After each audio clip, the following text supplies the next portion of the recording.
Hi guys, so I have a question for all of you listening. How the heck should Keir Starmer respond to Tory corruption? Now, the last few days have been a bit of rough and tumble. We've had a committee deliver its verdict on Owen Paterson, who, while working as an MP, was moonlighting as a lobbyist, earning a six-figure sum.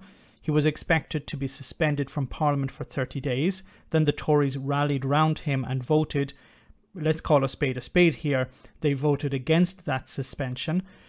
Then on Thursday morning, there was a U-turn, so it looks likely that the 30-day suspension will actually go ahead after all. But back to the original question. What should Keir Starmer, the leader of the opposition, do? Well, he started out by calling it corruption, and that has to be welcomed. Well, what's happened in the last 24 hours is corrupt. I mean, there was no other word for it, I'm afraid. In order to protect one of their own, the government of the Prime Minister voted to pull the entire independent standards process down. And it's no wonder that this morning they're waking up and asking themselves what on earth they've done, because what they've done is corrupt. And often in a situation like this, you have a Prime Minister who is trying to lead on public standards. What you've got with this Prime Minister is a Prime Minister who is leading his troops through the sewer. And so it is a complete mess of their own making. I like the expression, leading his troops through the sewers, through the sewer. Now, Keir Starmer can call Boris Johnson and the Tories and Owen Patterson corrupt on TV, but he can't do it in the House of Commons. That's the ironic thing about the House of Commons, is you can tell the truth and get kicked out. Tell a lie and you can stay there. So how can Keir Starmer deal with this? How can he respond? I think it has to be twofold. On TV, in interviews, call out the corruption. Use the C word. Corrupt, corrupt, corrupt. While in Parliament, I think he has to use some other tools. I suggested on social media that he should walk out. Stand up and walk out.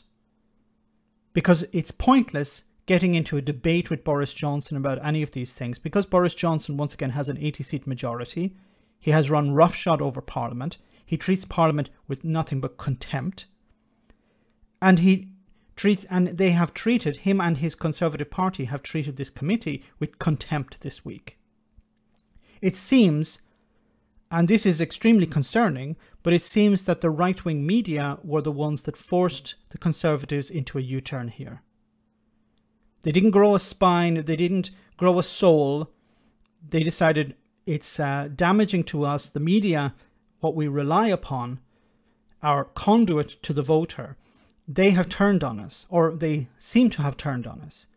So we have to respond, and respond with this U-turn. Now, from a political point of view,